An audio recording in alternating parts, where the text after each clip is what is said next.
All right, I just want to do one more example of this because, well, that's how it is on the computer. So let me slide my face over here. And let's consider this. All right.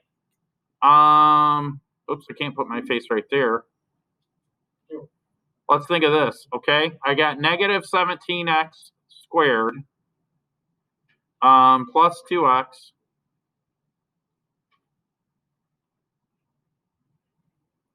minus 3 plus, actually, I'm going to write this a little different. I'm going to do it like this.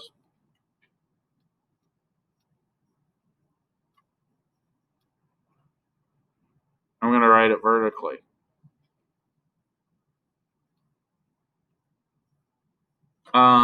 I've got 2x squared minus 31x minus 9. Now, if I just add these up, again, with the like terms, I'm just going to add these up together. Guess what that becomes? Negative 15x squared. Guess what these add up to? Oops, let me use a different color. So I'm just adding the x's raised to the first power. Negative 29x.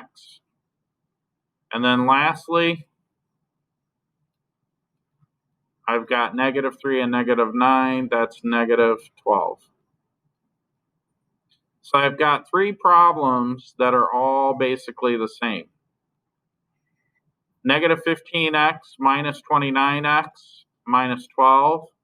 Negative 15x minus 29x minus 12. And then lastly here, I've got negative 15x minus 29x minus 12. And we all use, there were different expressions we used to get to that answer.